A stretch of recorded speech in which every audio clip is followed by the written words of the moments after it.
Whoever should, the God, he sent his only begotten Son, that whosoever should believe in him might not perish, but have everlasting life. For God did not send his Son into the world to judge the world, but that the world through him might be saved. You know, Yeshua's answering the question. He's given the commentary there on the pole and the serpent, and what is the big miracle there? And this is really, and of course, it's interesting that Yeshua, this idea is, how does he concur with this idea of the snake? How would Yeshua himself identify with the snake? Well, keep in mind this term nachash, snake, can also mean nachosh, copper, bronze. It's something that is dealt with to take care of sin, right? The bronze altar in which the sin offerings are brought. And the idea that he who knew no sin became sin for us, that we might become the right standing of God in him. 2 Corinthians 5:21. I think it's really a beautiful thing that points us to this reality. But I'm also reminded of what we read about and what I read in the third Aliyah in reference to Moshe and what he did. And of course, God says, He says, he's giving this mitigation against the Israelites, and they're being in thirst. And of course, he says, you're going to speak to the rock. You're going to speak to the rock. And what does Moses do? I'm reminded of something.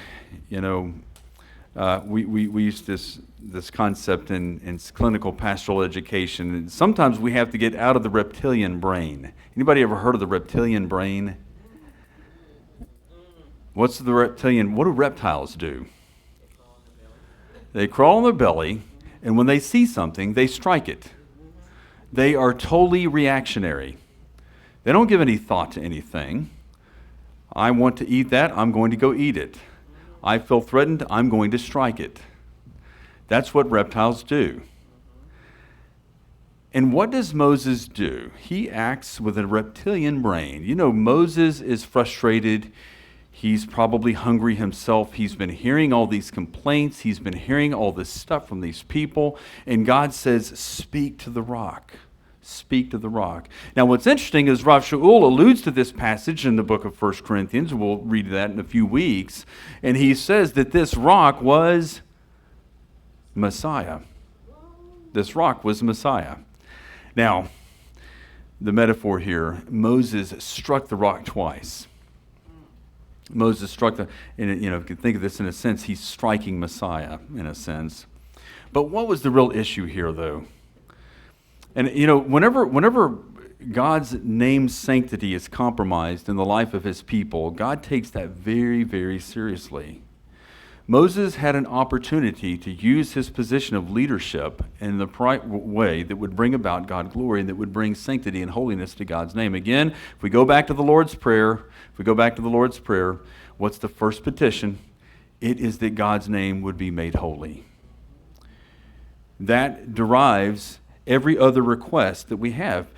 Whenever we have a request of God's holiness, or whenever we have a request for any of the things that are mentioned in the Lord's Prayer, it really needs to go back and answer this question: how is this request that I'm bringing to God, how is this going to make God's name holy? How is this going to bring God glory? You know, Moses, he acted with the reptilian brain. He acted out of selfish ambition. He wanted to do things his way. He had a Burger King moment. He had a moment. Anybody here have a moment where they just break down? And he took matters into his own hands. And he responded by striking the rock. You know, it's interesting if you think about that, striking the rock, and if that rock is Messiah, and we think about this metaphorically, in a sense, what are we other than Messiah's body?